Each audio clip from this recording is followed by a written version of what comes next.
Hello friends, ಇವತ್ತಿನ ಈ ವಿಡಿಯೋದಲ್ಲಿ 6 ಮತ್ತು 7 ಮೇ 2024ರ ಪ್ರಚಲಿತ ವಿದ್ಯಮಾನಗಳ ಮಾಹಿತಿಯನ್ನು ನೋಡೋಣ. ಇಲ್ಲಿ ಮೊದಲನೆಯ ಪ್ರಶ್ನೆಯು, ಇತ್ತೀಚೆಗೆ ಯುನಿಸೆಫ್ ಇಂಡಿಯಾವು ತನ್ನ ನೂತನ ರಾಯಭಾರಿಯಾಗಿ ಯಾರನ್ನು ನೇಮಿಸಿದೆ? ಉತ್ತರವು ಆಪ್ಷನ್ ಡಿ, ಕರೀನಾ ಕಪೂರ್ ಇವರನ್ನು ಯುನಿಸೆಫ್ ಇಂಡಿಯಾವು 2024ರ ಸಾಲಿನ ರಾಯಭಾರಿಯನ್ನಾಗಿ ನೇಮಿಸಿರುತ್ತದೆ. ನೆನಪಿಟ್ಟುಕೊಳ್ಳಿ, ಕರೀನಾ ಕಪೂರ್ ಅವರು 2024ರ ಸಾಲಿನ ಯುನಿಸೆಫ್ ಇಂಡಿಯಾದ ರಾಯಭಾರಿಯಾಗಿರುತ್ತಾರೆ. ಹಾಗೆಯೇ ಇಲ್ಲಿ 2023ರಲ್ಲಿ ಯುನಿಸೆಫ್ ಇಂಡಿಯಾದ ಯಾರು ರಾಯಭಾರಿಯಾಗಿದ್ದರು ಅಂದರೆ ಆಯುಷ್ಮಾನ್ ಖುರಾನಾ ಇವರು ಯುನಿಸೆಫ್ ಇಂಡಿಯಾದ ರಾಯಭಾರಿಯಾಗಿದ್ದರು 2023ರಲ್ಲಿ. ಇಲ್ಲಿ ಈ ಯುನಿಸೆಫ್ ಸಂಸ್ಥೆಯ ಗುಡ್ವಿಲ್ ಅಂಬಾಸಿಡರ್ ಯಾರಾಗಿರುತ್ತಾರೆ ಅಂದರೆ ವೆನೆಸ್ಸಾ ನಕೆಟ್ ಇವರು ಯುಗಾಂಡ ದೇಶದವರಾಗಿರುತ್ತಾರೆ. ವೆನೆಸ್ಸಾ ನಕೆಟ್ ಇವರನ್ನು ಯುನಿಸೆಫ್ನ ಗುಡ್ವಿಲ್ ಅಂಬಾಸಿಡರ್ ಆಗಿ ನೇಮಕ ಮಾಡಲಾಗಿರುತ್ತದೆ. ಈ ಮಾಹಿತಿಗಳನ್ನು ನೆನಪಿಟ್ಟುಕೊಳ್ಳಿ. ಮುಂದಿನ ಪ್ರಶ್ನೆಯನ್ನು ನೋಡೋಣ. ಇತ್ತೀಚೆಗೆ ಸಾಂಸ್ಥಿಕ ಸಾಮಾಜಿಕ ಹೊಣೆಗಾರಿಕೆಗೆ ನೀಡಿದ ಅತ್ಯುತ್ತಮ ಕೊಡುಗೆಗಾಗಿ ಯಾರಿಗೆ ಪ್ರಶಸ್ತಿಯನ್ನು ನೀಡಲಾಯಿತು? ಸರಿಯಾದ ಉತ್ತರವು ಆಪ್ಷನ್ ಎ, ಡಾಕ್ಟರ್ ಬೀನಾ ಮೋದಿಯವರಿಗೆ ಅವರು ನೀಡಿರುವ ಕಾರ್ಪೊರೇಟ್ ಸೋಷಿಯಲ್ ರೆಸ್ಪಾನ್ಸಿಬಿಲಿಟಿಗಳಲ್ಲಿ ನೀಡಿರುವ ಕಾಂಟ್ರಿಬ್ಯೂಷನ್ಸ್ಗಳಿಗಾಗಿ ಪ್ರಶಸ್ತಿಯನ್ನು ನೀಡಲಾಗಿರುತ್ತದೆ. ಇವರ ಹೆಸರನ್ನು ನೆನಪಿಟ್ಟುಕೊಳ್ಳಿ, ಡಾಕ್ಟರ್ ಬೀನಾ ಮೋದಿ ಅವರಾಗಿರುತ್ತಾರೆ. ಇವರು ಸಾಂಸ್ಥಿಕ ಸಾಮಾಜಿಕ ಹೊಣೆಗಾರಿಕೆಗಳಲ್ಲಿ ನೀಡಿದ ಅತ್ಯುತ್ತಮ ಕೊಡುಗೆಗಾಗಿ ಇವರಿಗೆ ಪ್ರಶಸ್ತಿಯನ್ನು ನೀಡಲಾಗಿರುತ್ತದೆ. ಹಾಗೆ ಇವರ ಮಾಹಿತಿ ಇನ್ನೂ ಇಂಪಾರ್ಟೆಂಟ್ ಆಗಿರುವುದು ಯಾಕೆಂದರೆ ಇವರಿಗೆ 2023ರಲ್ಲಿ ಔಟ್ಸ್ಟ್ಯಾಂಡಿಂಗ್ ಬಿಸ್ನೆಸ್ ವುಮೆನ್ ಅವಾರ್ಡ್ ಅನ್ನು ನೀಡಲಾಗಿತ್ತು. ಈ ಮಾಹಿತಿ ಇಂಪಾರ್ಟೆಂಟ್ ಆಗಿರುತ್ತದೆ, ನೆನಪಿಟ್ಟುಕೊಳ್ಳಿ. ಹಾಗೆ ಇಲ್ಲಿ ನೀವು ಆಪ್ಷನ್ಸ್ನಲ್ಲಿ ನೋಡುವುದಾದಲ್ಲಿ ವೈಶಾಲಿ ರಮೇಶ್ ಬಾಬು ಇವರ ಹೆಸರು ನಿಮಗೆ ತಿಳಿದಿರಬಹುದು. ಇತ್ತೀಚೆಗೆ ತಿಳಿಸಿದ್ದು ವೈಶಾಲಿ ರಮೇಶ್ ಬಾಬು ಅವರಿಗೆ ಗ್ರ್ಯಾಂಡ್ ಮಾಸ್ಟರ್ ಪಟ್ಟವನ್ನು ನೀಡಲಾಗಿರುತ್ತದೆ. ಯಾವ ಸಂಸ್ಥೆ ನೀಡುತ್ತದೆ? ಇದು ಫಿಡೆ ಸಂಸ್ಥೆಯು ನೀಡುತ್ತದೆ. ಇದು ಚೆಸ್ನಲ್ಲಿ ನೀಡುವ ಒಂದು ಅವಾರ್ಡ್ ಆಗಿರುತ್ತದೆ. ಫಿಡೆ ಸಂಸ್ಥೆ ಇದನ್ನು ನೀಡಿರುತ್ತದೆ. ಇವರು 84ನೆಯ ಚೆಸ್ ಆಟಗಾರ್ತಿಯಾಗಿರುತ್ತಾರೆ. ಭಾರತೀಯ ಚೆಸ್ ಆಟಗಾರ್ತಿಯಾಗಿರುತ್ತಾರೆ. ಗ್ರ್ಯಾಂಡ್ ಮಾಸ್ಟರ್ ಪಟ್ಟವನ್ನು ಪಡೆದವರು. ಹಾಗೆಯೇ ಅಲೋಕ್ ಶುಕ್ಲಾ, ಈ ಮಾಹಿತಿ ಇಂಪಾರ್ಟೆಂಟ್ ಆಗಿರುತ್ತದೆ. ಅಲೋಕ್ ಶುಕ್ಲಾ ಅವರಿಗೆ 2024ರಲ್ಲಿ ಯಾವ ಪ್ರಶಸ್ತಿಯನ್ನು ನೀಡಲಾಯಿತು? ಇವರಿಗೆ 2024ರಲ್ಲಿ ಗೋಲ್ಡ್ ಮೆನ್ ಪ್ರಶಸ್ತಿಯನ್ನು ನೀಡಲಾಯಿತು. ಅಂದರೆ ಗೋಲ್ಡ್ ಮೆನ್ ಪರಿಸರ ಪ್ರಶಸ್ತಿಯನ್ನು ನೀಡಲಾಯಿತು. ಈ ಅವಾರ್ಡನ್ನು ಹಸಿರು ನೊಬೆಲ್ ಪ್ರಶಸ್ತಿ ಎಂದು ಕೂಡ ಕರೆಯಲಾಗುತ್ತದೆ. ಹಾಗಾಗಿ ಇವರ ಮಾಹಿತಿ ತುಂಬಾ ಇಂಪಾರ್ಟೆಂಟ್ ಆಗಿರುತ್ತದೆ, ನೆನಪಿಟ್ಟುಕೊಳ್ಳಿ. ಮತ್ತು ಪೂರ್ಣಿಮಾ ದೇವಿ ಬರ್ಮಾನ್ ಇವರಿಗೆ ಯಾವ ಪ್ರಶಸ್ತಿಯನ್ನು ನೀಡಲಾಯಿತು 2024ರಲ್ಲಿ? ಇವರಿಗೆ ವಿಟ್ಲಿ ಗೋಲ್ಡ್ ಪ್ರಶಸ್ತಿಯನ್ನು 2024ರಲ್ಲಿ ನೀಡಲಾಯಿತು. ಈ ವಿಟ್ಲಿ ಗೋಲ್ಡ್ ಅವಾರ್ಡ್ಸ್ ಅನ್ನು ಏನೆಂದು ಕರೆಯಲಾಗುತ್ತದೆ ಅಂದರೆ ಗ್ರೀನ್ ಆಸ್ಕರ್ ಅವಾರ್ಡ್ ಎಂದು ಕೂಡ ಕರೆಯಲಾಗುತ್ತದೆ. ಹಾಗಾಗಿ ಈ ಮಾಹಿತಿಗಳು ಇಂಪಾರ್ಟೆಂಟ್ ಆಗಿರುತ್ತದೆ, ನೆನಪಿಟ್ಟುಕೊಳ್ಳಿ. ಮುಂದಿನ ಪ್ರಶ್ನೆಯನ್ನು ನೋಡೋಣ. ಅದಕ್ಕಿಂತ ಮುಂಚೆ ಇಲ್ಲಿ ನಮ್ಮ ಈ ಡೈಲಿ ಕರೆಂಟ್ ಅಫೇರ್ಸ್ಗಳ PDF ಅನ್ನು ಡೌನ್ಲೋಡ್ ಮಾಡಲು ಟೆಲಿಗ್ರಾಮ್ ಚಾನಲ್ ಅನ್ನು ಜಾಯ್ನ್ ಆಗಿ. ಟೆಲಿಗ್ರಾಮ್ ಚಾನಲ್ನ ಲಿಂಕ್ ಅನ್ನು ಈ ವಿಡಿಯೋದ ಡಿಸ್ಕ್ರಿಪ್ಷನ್ ಅಲ್ಲಿ ನೀಡಲಾಗಿರುತ್ತದೆ. ಮುಂದಿನ ಪ್ರಶ್ನೆಯನ್ನು ನೋಡೋಣ. 6ನೇ ಅಂತಾರಾಷ್ಟ್ರೀಯ ವೃತ್ತಪತ್ರಿಕೆ ವಿನ್ಯಾಸ ಸ್ಪರ್ಧೆಯಲ್ಲಿ ಯಾವ ಪತ್ರಿಕೆಯು ಬೆಸ್ಟ್ ಆಫ್ ಶೋ ಪ್ರಶಸ್ತಿಯನ್ನು ಪಡೆಯಿತು? ಉತ್ತರವು ಆಪ್ಷನ್ ಬಿ, ದಿ ಹಿಂದೂ ದಿನಪತ್ರಿಕೆಯು 6ನೇ ಅಂತಾರಾಷ್ಟ್ರೀಯ ವೃತ್ತಪತ್ರಿಕೆ ವಿನ್ಯಾಸ ಸ್ಪರ್ಧೆಯಲ್ಲಿ ಬೆಸ್ಟ್ ಆಫ್ ಶೋ ಪ್ರಶಸ್ತಿಯನ್ನು ಪಡೆಯಿತು. ಇಲ್ಲಿ ಅಂತಾರಾಷ್ಟ್ರೀಯ ವೃತ್ತಪತ್ರಿಕೆಯ ವಿನ್ಯಾಸ ಸ್ಪರ್ಧೆ ಇದು 6ನೆಯ ಆವೃತ್ತಿಯಾಗಿರುತ್ತದೆ.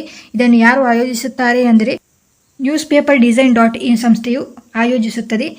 ದಿ ಹಿಂದೂ ದಿನಪತ್ರಿಕೆಯು ಇದರಲ್ಲಿ 3 ಪ್ರತಿಷ್ಠಿತ ಪ್ರಶಸ್ತಿಗಳನ್ನು ಪಡೆದುಕೊಂಡಿರುತ್ತದೆ. ಮೊದಲನೆಯ ಪ್ರಶಸ್ತಿಯು ಬೆಸ್ಟ್ ಆಫ್ ಶೋ ಪ್ರಶಸ್ತಿ. ಎರಡನೆಯ ಪ್ರಶಸ್ತಿಯು ಬೆಸ್ಟ್ ಆಫ್ ಸ್ಪೋರ್ಟ್ಸ್ ಪೇಜ್ ವಿಭಾಗದಲ್ಲಿ ಗೋಲ್ಡ್ ಪ್ರಶಸ್ತಿಯನ್ನು ತಂದುಕೊಟ್ಟಿತು. ಇವರ ಯಾವ ಆರ್ಟಿಕಲ್ಸ್ಗೆ ಈ ಪ್ರಶಸ್ತಿ ನೀಡಲಾಗಿದೆ ಎಂದರೆ the science behind Neeraj skill ಎನ್ನುವ ಆರ್ಟಿಕಲ್ಗಾಗಿ ಬೆಸ್ಟ್ ಆಫ್ ಸ್ಪೋರ್ಟ್ಸ್ ಪೇಜ್ ವಿಭಾಗದಲ್ಲಿ ಗೋಲ್ಡ್ ಪ್ರಶಸ್ತಿಯನ್ನು ಪಡೆದುಕೊಂಡಿರುತ್ತದೆ. ಇಲ್ಲಿ ನಿಮಗೆ ಗೊತ್ತಿರಬಹುದು, ನೀರಜ್ ಚೋಪ್ರಾ ಇವರು ಜಾವೆಲಿನ್ ಎಸೆತದಲ್ಲಿ ಒಲಿಂಪಿಕ್ಸ್ನಲ್ಲಿ ಭಾರತಕ್ಕೆ ಚಿನ್ನವನ್ನು ತೆಗೆದುಕೊಟ್ಟವರು. ಇವರ ಬಗ್ಗೆ ಒಂದು ಆರ್ಟಿಕಲ್ ನೀಡಿದ್ದರು ದ ಹಿಂದೂ ಸಂಸ್ಥೆ. The science behind Neeraj skills ಎನ್ನುವ ಆರ್ಟಿಕಲ್ಸ್ಗಾಗಿ ಬೆಸ್ಟ್ ಆಫ್ ಸ್ಪೋರ್ಟ್ಸ್ ಪೇಜ್ ವಿಭಾಗದಲ್ಲಿ ಗೋಲ್ಡ್ ಪ್ರಶಸ್ತಿಯನ್ನು ದ ಹಿಂದೂ ಸಂಸ್ಥೆಯು ಅಥವಾ ದ ಹಿಂದೂ ದಿನಪತ್ರಿಕೆಯು ಪಡೆದುಕೊಂಡಿತು. ಈ ಮಾಹಿತಿ ನೆನಪಿಟ್ಟುಕೊಳ್ಳಿ, ಇಂಪಾರ್ಟೆಂಟ್ ಆಗಿರುತ್ತದೆ. ಮತ್ತು 3ನೆಯ ಅವಾರ್ಡ್ ಬೆಸ್ಟ್ ಆಫ್ ಡಬಲ್ ಸ್ಪೀಡ್ನಲ್ಲಿ ವಿಭಾಗದಲ್ಲಿ ಎಕ್ಸಲೆನ್ಸ್ ಅವಾರ್ಡ್ ಅನ್ನು ಇಲ್ಲಿ ಪಡೆದುಕೊಂಡಿರುತ್ತಾರೆ. ಈ ಮಾಹಿತಿ ನೆನಪಿಟ್ಟುಕೊಳ್ಳಿ. ಮುಂದಿನ ಪ್ರಶ್ನೆಯನ್ನು ನೋಡೋಣ. 2024ರಲ್ಲಿ ಥಾಮಸ್ ಕಪ್ ಗೆದ್ದವರು ಯಾರು? ಉತ್ತರವು ಆಪ್ಷನ್ ಎ, ಚೀನಾ ದೇಶವು 2024ರ ಸಾಲಿನ ಥಾಮಸ್ ಕಪ್ ಅನ್ನು ಗೆದ್ದಿತು. ಇಲ್ಲಿ ಥಾಮಸ್ ಕಪ್ ಅಂದ್ರೆ ಏನು ಎಂದರೆ ಇದು ಪುರುಷರ ಬ್ಯಾಡ್ಮಿಂಟನ್ ಪಂದ್ಯಾವಳಿಯಾಗಿರುತ್ತದೆ. ಹಾಗೆಯೇ ಥಾಮಸ್ ಕಪ್ಪಿನಂತೆ ಉಬರ್ ಕಪ್ ಅನ್ನು ಕೂಡ ಆಯೋಜಿಸಲಾಗುತ್ತದೆ. ಇದು ಮಹಿಳೆಯರ ಬ್ಯಾಡ್ಮಿಂಟನ್ ಪಂದ್ಯಾವಳಿಯಾಗಿರುತ್ತದೆ. ಈ 2 ಪಂದ್ಯಾವಳಿಯ ಬಗ್ಗೆ ಇಲ್ಲಿ ಈ ಮಾಹಿತಿಯನ್ನು ನೋಡೋಣ. ಇದನ್ನು ಯಾರು ಆಯೋಜಿಸುತ್ತಾರೆ ಅಂದರೆ ಚೀನಾ ದೇಶ ಆಯೋಜಿಸುತ್ತದೆ. ಈ ವರ್ಷ ಎಲ್ಲಿ ಆಯೋಜಿಸಲಾಯಿತು ಅಂದರೆ ಚೆಂಡ್ಲುವಿನಲ್ಲಿ 27 ಏಪ್ರಿಲ್ನಿಂದ 5 ಮೇವರೆಗೆ ಈ ಬ್ಯಾಡ್ಮಿಂಟನ್ ಪಂದ್ಯಾವಳಿಯನ್ನು ಆಯೋಜಿಸಲಾಯಿತು. ಈ ಬ್ಯಾಡ್ಮಿಂಟನ್ ಪಂದ್ಯಾವಳಿ ಎಂದರೆ ಥಾಮಸ್ ಕಪ್ ಮತ್ತು ಉಬರ್ ಕಪ್ ಅನ್ನು ಪ್ರತಿ 2 ವರ್ಷಗಳಿಗೊಮ್ಮೆ ನಡೆಸಲಾಗುತ್ತದೆ. ಈ ಮಾಹಿತಿ ನೆನಪಿಟ್ಟುಕೊಳ್ಳಿ. 2 ವರ್ಷಗಳಿಗೊಮ್ಮೆ ಮಾತ್ರ ಈ ಥಾಮಸ್ ಕಪ್ ಮತ್ತು ಉಬರ್ ಕಪ್ ಪಂದ್ಯಾವಳಿಯನ್ನು ನಡೆಸಲಾಗುವುದು. ಇದರಲ್ಲಿ ಥಾಮಸ್ ಕಪ್ 2024ರಲ್ಲಿ ಚೀನಾ ದೇಶ ಗೆದ್ದಿರುತ್ತದೆ, ನಿಮಗೆ ತಿಳಿಸಿದೆ. ಇದು ಇದರ 11ನೆಯ ಬಾರಿಗೆ ಥಾಮಸ್ ಕಪ್ ಅನ್ನು ಗೆದ್ದಿರುತ್ತದೆ ಚೀನಾ ದೇಶ. ಇದು ಯಾರನ್ನು ಸೋಲಿಸುವ ಮುಖಾಂತರ ಗೆದ್ದಿದೆ ಅಂದರೆ ಇಂಡೋನೇಷ್ಯಾವನ್ನು ಸೋಲಿಸುವ ಮುಖಾಂತರ ಚೀನಾ ದೇಶವು ಈ ವರ್ಷ ಥಾಮಸ್ ಕಪ್ ಅನ್ನು ಗೆದ್ದಿರುತ್ತದೆ. ಇಲ್ಲಿ ನೀವು ಕೇಳಬಹುದು, ಭಾರತ ಥಾಮಸ್ ಕಪ್ ಅನ್ನು ಗೆದ್ದಿದೆಯೇ ಅಂತ. ಹೌದು, ಭಾರತವು ಥಾಮಸ್ ಕಪ್ ಅನ್ನು ಒಂದು ಬಾರಿಗೆ ಮಾತ್ರ ಗೆದ್ದಿರುತ್ತದೆ. ಅದು ಕೂಡ 2022ರಲ್ಲಿ ಥಾಮಸ್ ಕಪ್ ಅನ್ನು ಗೆದ್ದಿರುತ್ತದೆ. ಇಲ್ಲಿ ನೆನಪಿಟ್ಟುಕೊಳ್ಳಿ, ಥಾಮಸ್ ಕಪ್ ಪುರುಷರ ಬ್ಯಾಡ್ಮಿಂಟನ್ ಪಂದ್ಯಾವಳಿಯಾಗಿರುತ್ತದೆ. ಹಾಗೆ 2024ರ ಉಬರ್ ಕಪ್ ಇದು ಮಹಿಳೆಯರ ಬ್ಯಾಡ್ಮಿಂಟನ್ ಪಂದ್ಯಾವಳಿಯಾಗಿರುತ್ತದೆ. ಇಲ್ಲಿ ಯಾರು ಗೆದ್ದಿದ್ದಾರೆ ಅಂದರೆ ಚೀನಾ ದೇಶ 2024ರಲ್ಲಿ ಉಬರ್ ಕಪ್ ಅನ್ನು ಗೆದ್ದಿತು. ಯಾರನ್ನು ಸೋಲಿಸುವ ಮುಖಾಂತರ? ಇಂಡೋನೇಷ್ಯಾವನ್ನು ಸೋಲಿಸುವ ಮುಖಾಂತರ ಚೀನಾವು ಉಬರ್ ಕಪ್ ಅನ್ನು ಗೆದ್ದಿತು. ಚೀನಾ ದೇಶ ಇದು 16ನೇ ಬಾರಿಗೆ ಉಬರ್ ಕಪ್ ಅನ್ನು ಗೆದ್ದಿರುತ್ತದೆ, ನೆನಪಿಟ್ಟುಕೊಳ್ಳಿ. ಇಲ್ಲಿ ಉಬರ್ ಕಪ್ ಅನ್ನು ಭಾರತ ದೇಶವು ಒಮ್ಮೆಯಾದರೂ ಗೆದ್ದಿದೆಯಾ ಅಂತ ನೀವು ಪ್ರಶ್ನೆಯನ್ನು ಕೇಳುವುದಾದರೆ ಇಲ್ಲ, ಮಹಿಳೆಯರ ವಿಭಾಗದಲ್ಲಿ ಇಲ್ಲಿಯವರೆಗೆ ಉಬರ್ ಕಪ್ ಅನ್ನು ಯಾರು ಗೆದ್ದಿರುವುದಿಲ್ಲ, ನೆನಪಿಟ್ಟುಕೊಳ್ಳಿ ಭಾರತದಿಂದ. ಈಗ ತಿಳಿಸಿದಂತೆಯೇ ಪ್ರತಿ 2 ವರ್ಷಗಳಿಗೊಮ್ಮೆ ಈ ಥಾಮಸ್ ಕಪ್ ಮತ್ತು ಉಬರ್ ಕಪ್ ಅನ್ನು ಆಯೋಜಿಸಲಾಗುತ್ತದಲ್ಲ, ಇದನ್ನು 2024ರಲ್ಲಿ ಇನ್ನೂ ಆಯೋಜಿಸಲಾಗುತ್ತಿದೆ. ಇದನ್ನು ಎಲ್ಲಿ ಆಯೋಜಿಸಲಾಗುತ್ತಿದೆ ಎಂದರೆ ಡೆನ್ಮಾರ್ಕ್ನಲ್ಲಿ 2026ರಲ್ಲಿ ಥಾಮಸ್ ಕಪ್ ಮತ್ತು ಉಬರ್ ಕಪ್ ಅನ್ನು ಆಯೋಜಿಸಲಾಗುತ್ತಿದೆ. ಹಾಗೆ ಇಲ್ಲಿ ಒಂದು ಪ್ರಶ್ನೆಯನ್ನು ನೋಡಿ, 2025ರ BWF ವಿಶ್ವ ಜೂನಿಯರ್ ಬ್ಯಾಡ್ಮಿಂಟನ್ ಚಾಂಪಿಯನ್ಶಿಪ್ ಅನ್ನು ಎಲ್ಲಿ ಆಯೋಜಿಸಲಾಗುತ್ತದೆ ಎಂದು ಪ್ರಶ್ನೆಯನ್ನು ಕೇಳಿರುತ್ತೇನೆ. ಉತ್ತರ ಬಂದು ಭಾರತದ ಗುವಾಹಟಿಯಲ್ಲಿ 2025ರ ಸಾಲಿನ BWF ವಿಶ್ವ ಜೂನಿಯರ್ ಬ್ಯಾಡ್ಮಿಂಟನ್ ಚಾಂಪಿಯನ್ಶಿಪ್ ಅನ್ನು ಆಯೋಜಿಸಲಾಗುತ್ತಿದೆ. ಈ ಮಾಹಿತಿ ನೆನಪಿಟ್ಟುಕೊಳ್ಳಿ. ಮುಂದಿನ ಪ್ರಶ್ನೆಯನ್ನು ನೋಡೋಣ. ಇತ್ತೀಚೆಗೆ ಯಾರು ಪನಾಮದ ಹೊಸ ಅಧ್ಯಕ್ಷರಾಗಿದ್ದಾರೆ? ಪನಾಮ ದೇಶದ ನೂತನ ಅಧ್ಯಕ್ಷರಾಗಿದ್ದಾರೆ. ಸರಿಯಾದ ಉತ್ತರವು ಆಪ್ಷನ್ ಬಿ, ಜೋಸ್ ರೂಲ್ ಮುಲಿನೋ ಅವರನ್ನು ಪನಾಮ ದೇಶದ ನೂತನ ಅಧ್ಯಕ್ಷರಾಗಿ ನೇಮಿಸಲಾಗಿರುತ್ತದೆ. ಇಲ್ಲಿ ಮ್ಯಾಪ್ನಲ್ಲಿ ಪನಾಮ ಕಂಟ್ರಿ ಎಲ್ಲಿ ಬರುತ್ತದೆ ಎಂದು ನೋಡುವುದಾದರೆ ಇಲ್ಲಿ ನೀವು ನೋಡಬಹುದು, ಪನಾಮ ಕಂಟ್ರಿ ಬರುತ್ತದೆ. ಪನಾಮ ಕಂಟ್ರಿಯ ಕ್ಯಾಪಿಟಲ್ ಸಿಟಿ ಯಾವುದು ಎಂದು ಕೇಳುವುದಾದರೆ ಪನಾಮ ಸಿಟಿ ಆಗಿರುತ್ತದೆ. ಇದರ ಪನಾಮ ಕಂಟ್ರಿಯ ಕರೆನ್ಸಿ ಯಾವುದು ಎಂದು ಕೇಳುವುದಾದರೆ ಪನಾಮಿಯನ್ ಬಲೋಬಾ ಆಗಿರುತ್ತಾರೆ ಮತ್ತು ಪನಾಮ ದೇಶದ ಪ್ರೆಸಿಡೆಂಟ್ ಯಾರೆಂದರೆ ಜೋಸ್ ರೂವೆಲ್ ಮುಲಿನೋ ಆಗಿರುತ್ತಾರೆ, ನೆನಪಿಟ್ಟುಕೊಳ್ಳಿ. ಮುಂದಿನ ಪ್ರಶ್ನೆಯು T20 ಪುರುಷರ ವರ್ಲ್ಡ್ ಕಪ್ 2024ಕ್ಕೆ ಮ್ಯಾಚ್ ರೆಫ್ರಿಯಾಗಿ ಯಾವ ಭಾರತೀಯನನ್ನು ICC ನೇಮಿಸಿದೆ? ಸರಿಯಾದ ಉತ್ತರವು ಆಪ್ಷನ್ ಬಿ, ಜೌಗಲ್ ಶ್ರೀನಾಥ್ ಅವರನ್ನು ICC ಪುರುಷರ T20 ವರ್ಲ್ಡ್ ಕಪ್ 2024ರಲ್ಲಿ ಮ್ಯಾಚ್ ರೆಫ್ರಿಯಾಗಿ ನೇಮಿಸಿರುತ್ತದೆ. ಇಲ್ಲಿ ಮ್ಯಾಚ್ ರೆಫ್ರಿಯಾಗಿ ICC ಪುರುಷರ T20 ವರ್ಲ್ಡ್ ಕಪ್ನಲ್ಲಿ ಒಟ್ಟಾಗಿ 6 ಮಂದಿಯನ್ನು ನೇಮಿಸಲಾಗುತ್ತದೆ. ಅದರಲ್ಲಿ ಒಬ್ಬರು ಜೌಗಲ್ ಶ್ರೀನಾಥ್ ಭಾರತೀಯರಾಗಿರುತ್ತಾರೆ. ಹಾಗೆಯೇ 20 ಅಂಪೈರ್ಸ್ಗಳನ್ನು ನೇಮಿಸಲಾಗಿರುತ್ತದೆ. ಆ 20 ಅಂಪೈರ್ಸ್ಗಳಲ್ಲಿ ಇಬ್ಬರು ಭಾರತೀಯ ಅಂಪೈರ್ಸ್ಗಳಾಗಿರುತ್ತಾರೆ. ಅವರು ಯಾರೆಂದರೆ ನಿತಿನ್ ಮೆನನ್ ಮತ್ತು ಜಯರಾಮನ್ ಮದನಗೋಪಾಲ್ ಆಗಿರುತ್ತಾರೆ. ಈ ಮಾಹಿತಿಯನ್ನು ನೆನಪಿಟ್ಟುಕೊಳ್ಳಿ. ನಿಮಗೆ ಗೊತ್ತಿರಬಹುದು, ಹಿಂದೆ ಸಹ ತಿಳಿಸಿದ್ದೆ. T20 ಪುರುಷರ ವರ್ಲ್ಡ್ ಕಪ್ 2024 ಈ ವರ್ಷ ಜೂನ್ 1ರಿಂದ ಜೂನ್ 29ರವರೆಗೆ ಆಯೋಜಿಸಲಾಗುತ್ತಿದೆ. ಇಲ್ಲಿ ಯುನೈಟೆಡ್ ಸ್ಟೇಟ್ಸ್ ಮತ್ತು ವೆಸ್ಟ್ ಇಂಡೀಸ್ನಲ್ಲಿ ಈ T20 ಪುರುಷರ ವರ್ಲ್ಡ್ ಕಪ್ 2024 ನಡೆಯಲಿರುತ್ತದೆ. ಇಲ್ಲಿ ಒಟ್ಟಾಗಿ 20 ತಂಡಗಳು ಆಡಲಿರುತ್ತದೆ. ಇದು ಇತಿಹಾಸದಲ್ಲಿ ಮೊದಲ ಬಾರಿಗೆ 20 ತಂಡಗಳು T20 ಪುರುಷರ ವರ್ಲ್ಡ್ ಕಪ್ನಲ್ಲಿ ಭಾಗವಹಿಸುತ್ತಿರುವುದು ಮೊದಲ ಬಾರಿಗೆ ಆಗಿರುತ್ತದೆ. ಈ ಮಾಹಿತಿ ನೆನಪಿಟ್ಟುಕೊಳ್ಳಿ. ಹಾಗೆಯೇ ಇಲ್ಲಿ ಭಾರತದಿಂದ ಕೆಲವು ಕಂಪನಿಗಳು ಸ್ಪಾನ್ಸರ್ ಮಾಡಿದ್ದಾರೆ ಬೇರೆ ಕಂಟ್ರೀಸ್ಗಳಿಗೆ. ಅವರು ಯಾರು ಎಂದು ನೋಡುವುದಾದಲ್ಲಿ ಮೊದಲನೆಯದಾಗಿ ಅಮೂಲ್ ಸಂಸ್ಥೆ, ಅಮೂಲ್ ಕಂಪನಿ. ಇದು ದಕ್ಷಿಣ ಆಫ್ರಿಕಾ ಮತ್ತು ಅಮೆರಿಕ ತಂಡಕ್ಕೆ ಪ್ರಾಯೋಜಕರಾಗಿರುತ್ತಾರೆ ಮತ್ತು ಈ ಮಾಹಿತಿ ಇಂಪಾರ್ಟೆಂಟ್ ಆಗಿರುತ್ತದೆ. ಕರ್ನಾಟಕದ ನಂದಿನಿ ಹಾಲು ಒಕ್ಕೂಟ ಇದೆಯಲ್ಲ, ಅದು ಐರ್ಲೆಂಡ್ ಮತ್ತು ಸ್ಕಾಟ್ಲೆಂಡ್ ದೇಶದ ಆಟಗಾರರಿಗೆ ಪ್ರಾಯೋಜಕರಾಗಿರುತ್ತಾರೆ. ಈ ಮಾಹಿತಿ ಇಂಪಾರ್ಟೆಂಟ್ ಆಗಿರುತ್ತದೆ. ಕರ್ನಾಟಕದಲ್ಲಿರುವ ನಂದಿನಿ ಹಾಲು ಒಕ್ಕೂಟ ಇದು ಐರ್ಲೆಂಡ್ ಮತ್ತು ಸ್ಕಾಟ್ಲೆಂಡ್ನ ಪ್ರಾಯೋಜಕರಾಗಿರುತ್ತಾರೆ. ಈ ಮಾಹಿತಿ ಇಂಪಾರ್ಟೆಂಟ್ ಆಗಿರುತ್ತದೆ, ನೆನಪಿಟ್ಟುಕೊಳ್ಳಿ. ಮುಂದಿನ ಪ್ರಶ್ನೆಯನ್ನು ನೋಡೋಣ. ಇತ್ತೀಚೆಗೆ ವಿಶ್ವದ ಮೊದಲ ಎ ವಕ್ತಾರ ವಿಕ್ಟೋರಿಯಾ ಶಿ ಅನ್ನು ಯಾರು ಪ್ರಾರಂಭಿಸಿದ್ದಾರೆ? ಸರಿಯಾದ ಉತ್ತರವು ಆಪ್ಷನ್ ಸಿ, ಉಕ್ರೇನ್ ದೇಶವು ವಿಶ್ವದ ಮೊದಲ ಎ ವಕ್ತಾರ ವಿಕ್ಟೋರಿಯಾ ಶಿ ಅನ್ನು ಪ್ರಾರಂಭಿಸಿರುತ್ತದೆ. ಇದು ಗವರ್ಮೆಂಟ್ನಿಂದ ಪ್ರಾರಂಭಿಸಿರುವ ಒಂದು ನೂತನ AI ಅವತಾರವಾಗಿರುತ್ತದೆ. ಇಲ್ಲಿ ಇದು ಯಾವ ರೀತಿಯಾಗಿ ಕಾರ್ಯನಿರ್ವಹಿಸುತ್ತದೆ ಎಂದರೆ ಸರ್ಕಾರದಿಂದ ನೀಡುವ ಕೆಲವು ಮಾಹಿತಿಗಳನ್ನು ಆನ್ಲೈನ್ ಮುಖಾಂತರ ಪ್ರಸ್ತುತಪಡಿಸುತ್ತದೆ. ಇಲ್ಲಿ AI ಬಗ್ಗೆ ಮಾಹಿತಿಯನ್ನು ನೋಡುತ್ತಿರುವುದರಿಂದ ಕೆಲವು ಇತರ ಮಾಹಿತಿಗಳನ್ನು ನೋಡುವುದಾದಲ್ಲಿ ಕನ್ನಡ ಸುದ್ದಿ ವಾಹಿನಿ ಪವರ್ ಟಿವಿ ತನ್ನ ಮೊದಲ AI ರಚಿತ ಸುದ್ದಿ ನಿರೂಪಕಿಯಾದ ಸೌಂದರ್ಯವನ್ನು ಪರಿಚಯಿಸಿರುತ್ತದೆ. ನೆನಪಿಟ್ಟುಕೊಳ್ಳಿ, ಕನ್ನಡ ಸುದ್ದಿ ವಾಹಿನಿ ಪವರ್ ಟಿವಿ ಇದರ ಎಐನ ಹೆಸರು ಏನೆಂದರೆ ಸೌಂದರ್ಯ ಆಗಿರುತ್ತದೆ.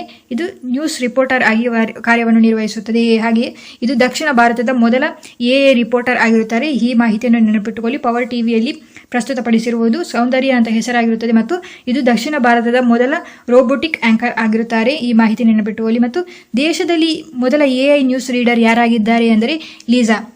ಇವರ ಹೆಸರು ನೆನಪಿಟ್ಟುಕೊಳ್ಳಿ. ಲೀಸಾ ಆಗಿರುತ್ತದೆ ಎಐ ಆಂಕರ್. ಇದು OTVಯಲ್ಲಿ ನೀಡಲಾಯಿತು. OTV ಒಡಿಶಾದ ಟಿವಿ ನ್ಯೂಸ್ ಆಗಿರುತ್ತದೆ, ನೆನಪಿಟ್ಟುಕೊಳ್ಳಿ.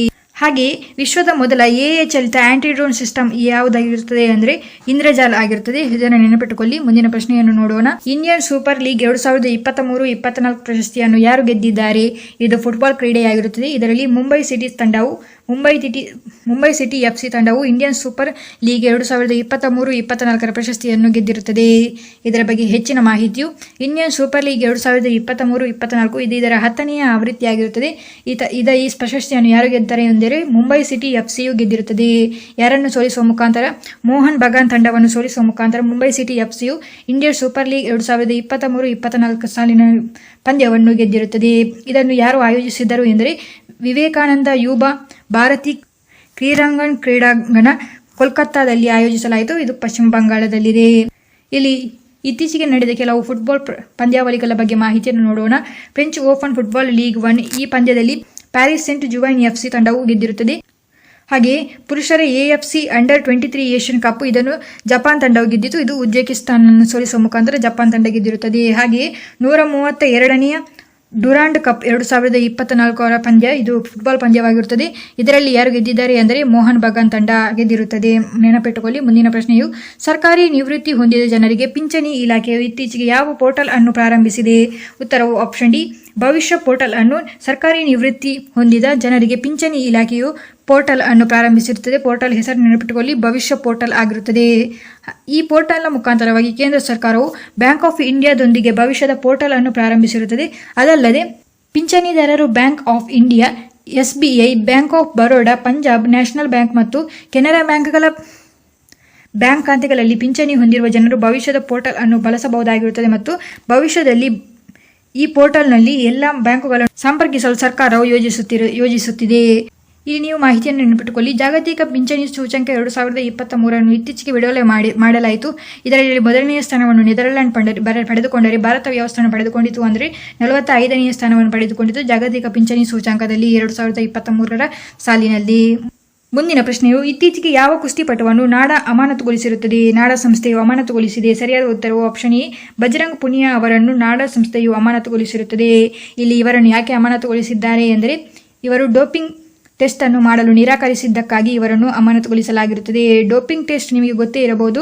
ಭಾರತವು ಇದರಲ್ಲಿ ಮೊದಲನೆಯ ಸ್ಥಾನದಲ್ಲಿ ಡೋಪಿಂಗ್ ಟೆಸ್ಟ್ ಅನ್ನು ವೈಲೇಟ್ ಮಾಡುವುದರಲ್ಲಿ ಯಾವ ಸಂಸ್ಥೆ ಇದನ್ನು ಬಿಡುಗಡೆ ಮಾಡಿತು ಅಂದರೆ ವಾಡಾ ಸಂಸ್ಥೆಯು ಪ್ರಕಟ ಮಾಡಿರುವ ವರದಿಗಳಲ್ಲಿ ಅತಿ ಹೆಚ್ಚು ಡೋಪಿಂಗ್ ವೈಲೇಟ್ ಮಾಡುವ ಕಂಟ್ರಿ ಯಾವುದೆಂದರೆ ಭಾರತ ಎಂದು ತಿಳಿಸಿರುತ್ತದೆ. ಈ ಮಾಹಿತಿ ನೆನಪಿಟ್ಟುಕೊಳ್ಳಿ. ಇಲ್ಲಿ ನಾಡಾ ಸಂಸ್ಥೆಯ full form national anti doping agency ಆಗಿರುತ್ತದೆ. ಇದನ್ನು 2005ರಲ್ಲಿ ಪ್ರಾರಂಭಿಸಲಾಯಿತು. ಸೊ ಇದು ಇವತ್ತಿನ ಕರೆಂಟ್ ಅಫೇರ್ಸ್ ಆಗಿತ್ತು. Thank you.